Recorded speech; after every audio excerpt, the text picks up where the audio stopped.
Hello, good morning. So,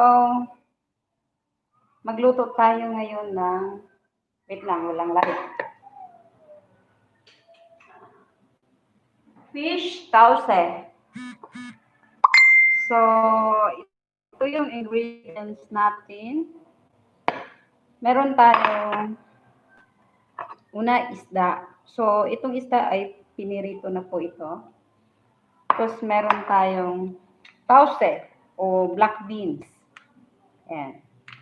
Tapos,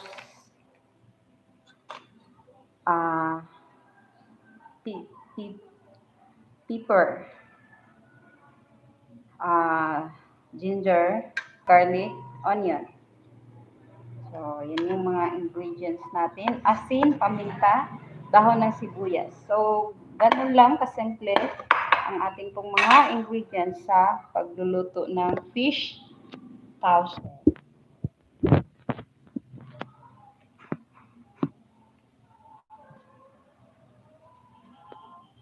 Yan. So, yun, isda at saka mga spices. So, init na natin yung oil. Lagyan natin ng oil. Hello! Good morning sa lahat. At dito na po tayo ngayon sa ating tipid budget menu na simpleng mga luto lang.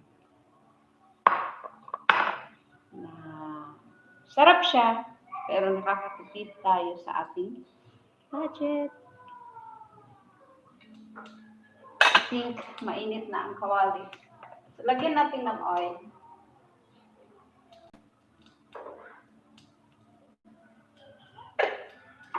In a medium heat.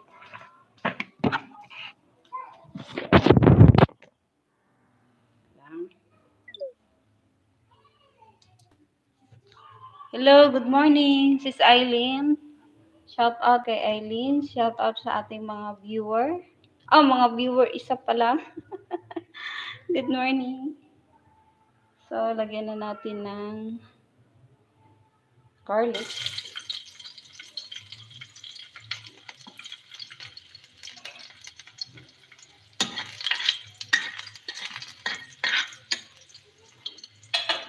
Next is ating ginger.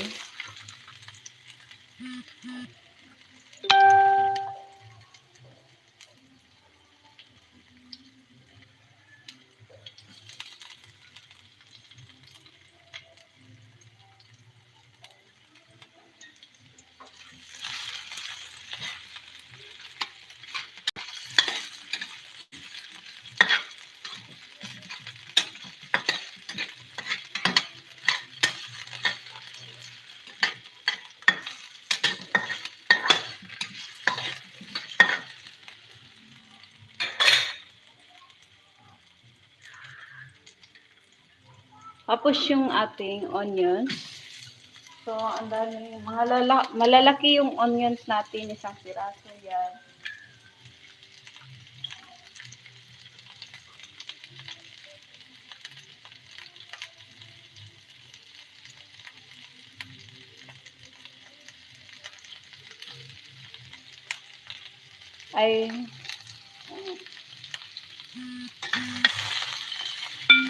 So, ang daming spice.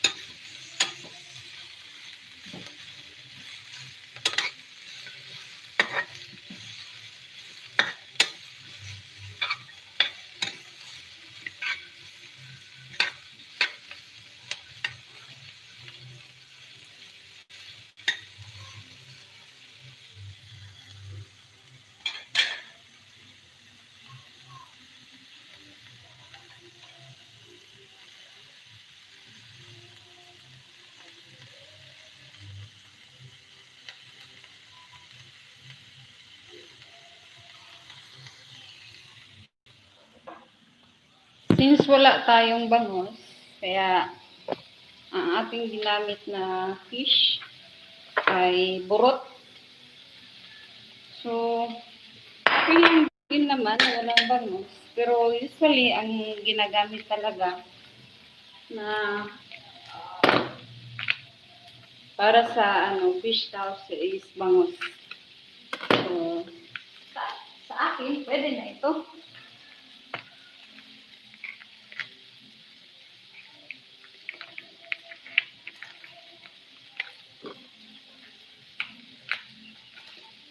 Wala akong gunting. Lulutuin lang natin saglit ng ating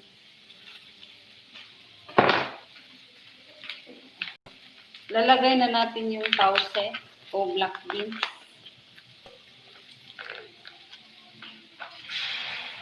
Ayan.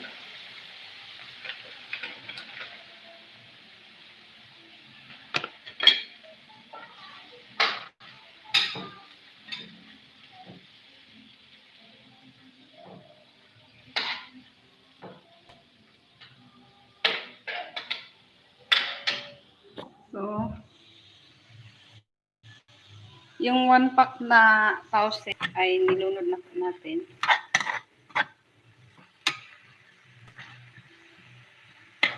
So, ilagay natin yung isda.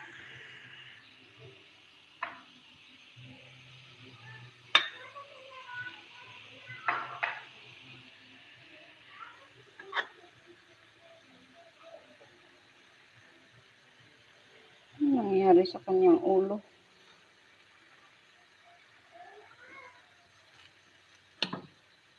Putulin na lang natin. Yan.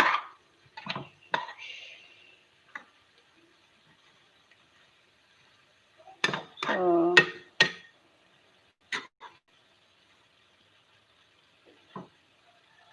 i-dip lang natin yan. Lagyan natin ng konting water. Mabango siya.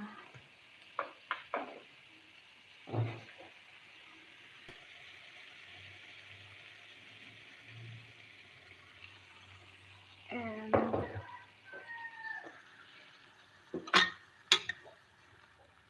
para madip yung yung ating isda.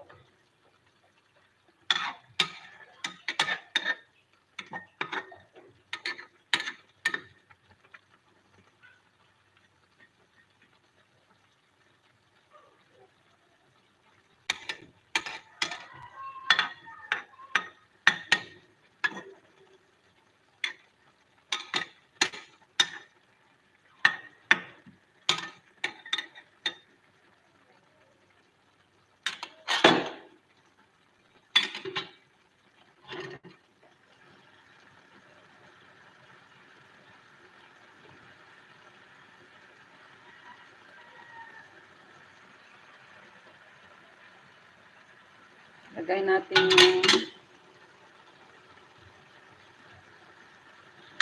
hapsad. So, ang wala is wala akong kamatis.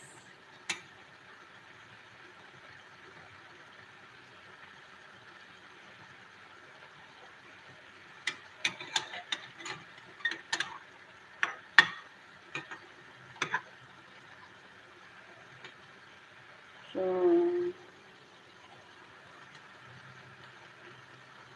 yan. Sarap siya. So, hindi ako naglagay ng asin.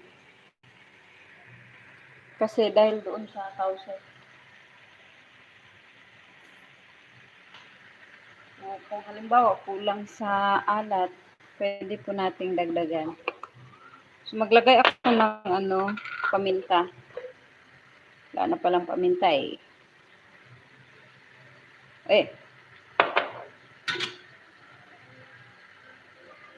Naan natin ang apoy.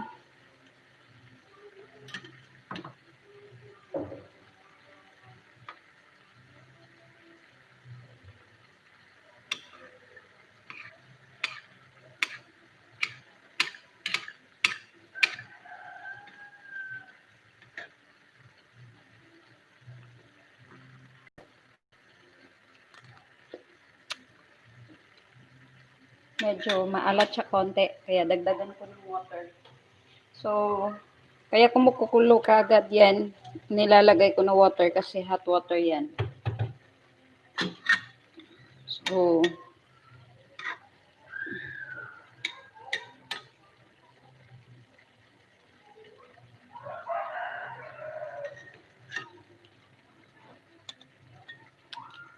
marap pa rin. So, I will add again water.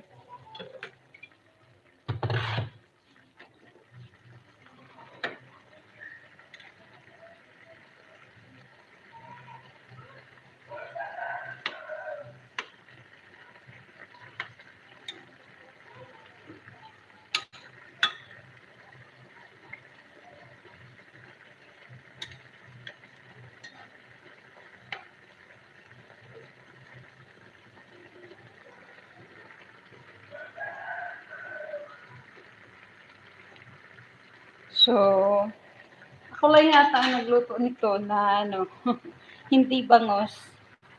Usually talaga bangus talaga yung ginagamit sa pagluto ng fish sauce.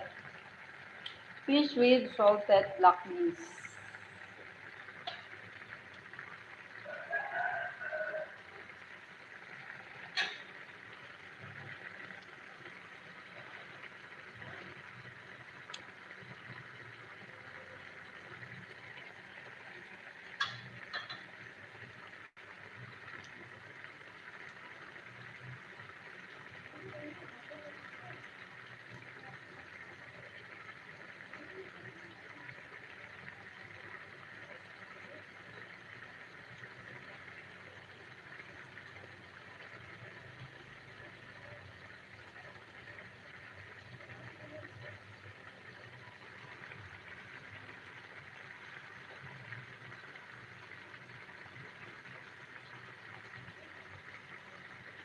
So, pwede nang lagyan natin ng dahon ng sibuyas. So, makulay ang ating isda. Lagyan na ang kulay. So, lutuin lang natin saglit yung Oh.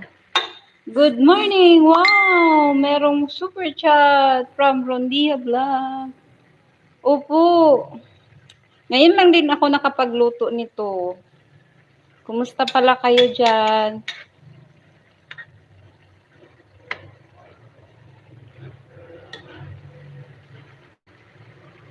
Ano yan? Merong black beans.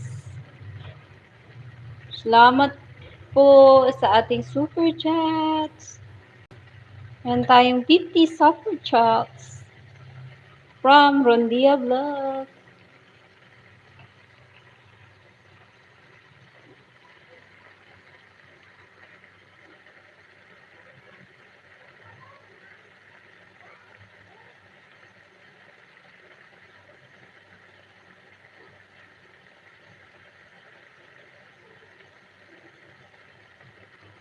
So, I think luto na ito.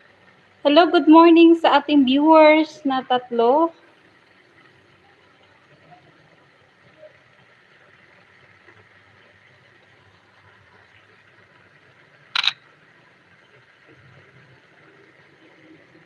Lang.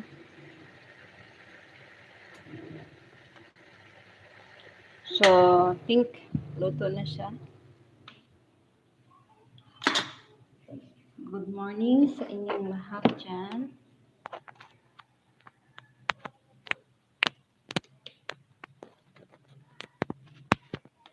So, atin nang ita-transfer ang ating niluto para huwag siyang ma-overcook. Just wait. But I used to eat in the morning.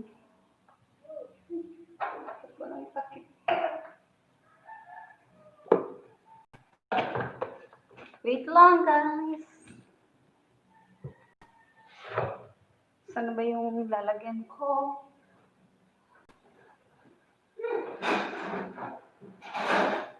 Ang bangong super.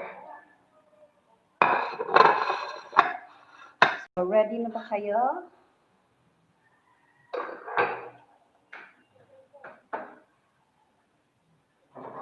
So, eto na yung yan eh.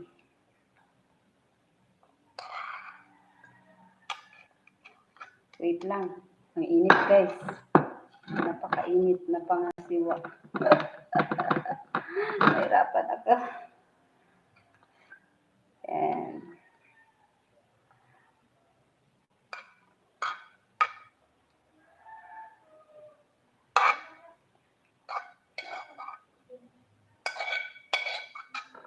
wow! Wala akong background, ano? Ako na lang ang yung ano. Sayang yung spice. Oh. Ang init talaga, grabe.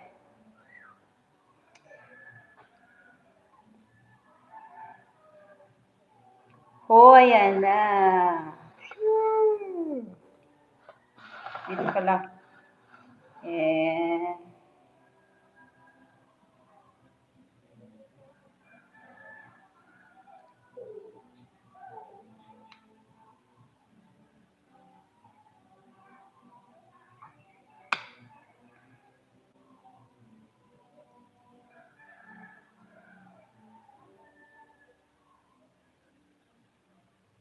ang sarap talaga. So, let's eat, guys. And kape. Kape.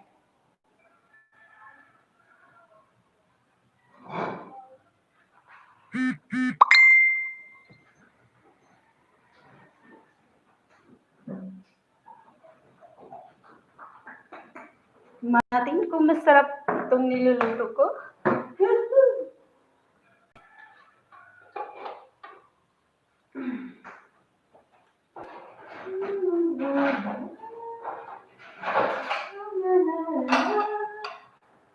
Lala. Oh, bahaw. So, meron akong mais dito.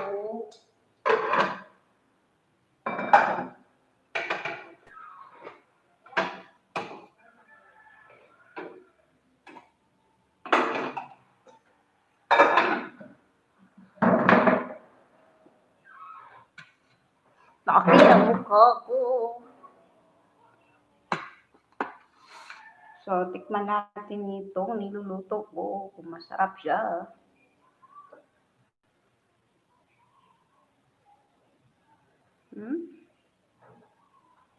So, mais yung kanin ko.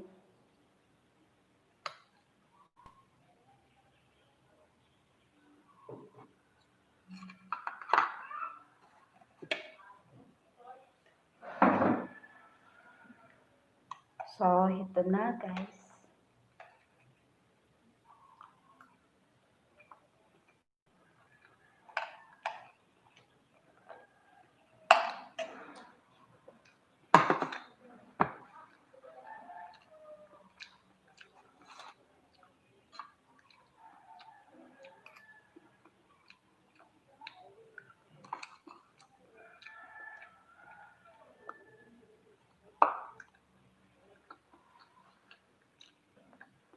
Masarap siya, guys.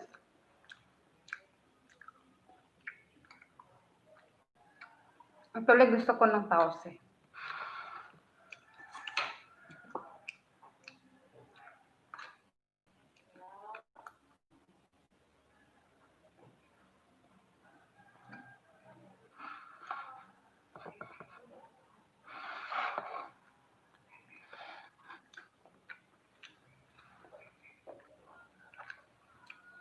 So, kung meron kayong isda na pinirito, pwede niyong gawin. Kung gusto niyo.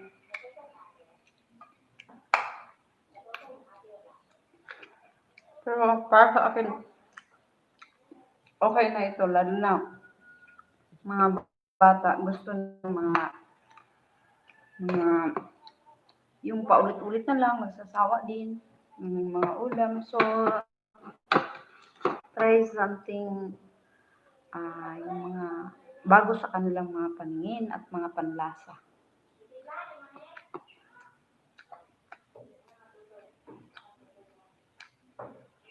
Sarap siya.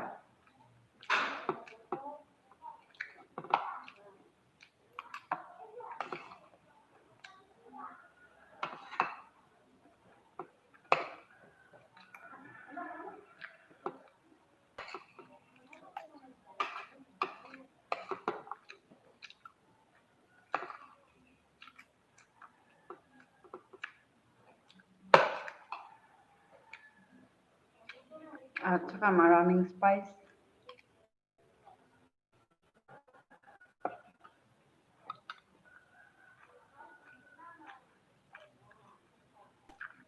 Ang kailangan, ang binili ko dito is yung 20 pesos na sauce.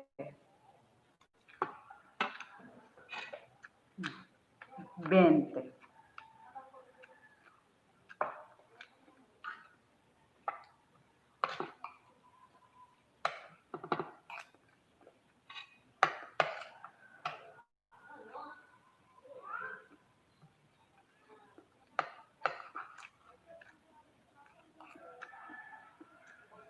Ngayon pa ako nakapag-try na magluto ng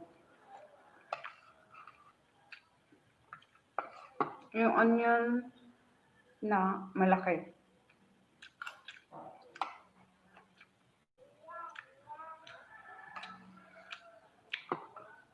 Pwede naman, masarap pa rin.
Oops. Naubos na kasi. Bye guys and thank you for watching. Thank you so much, Sunday Vlog, sa ating mga viewer. Bye-bye. Thank you. Don't forget to subscribe. Nga tanawa.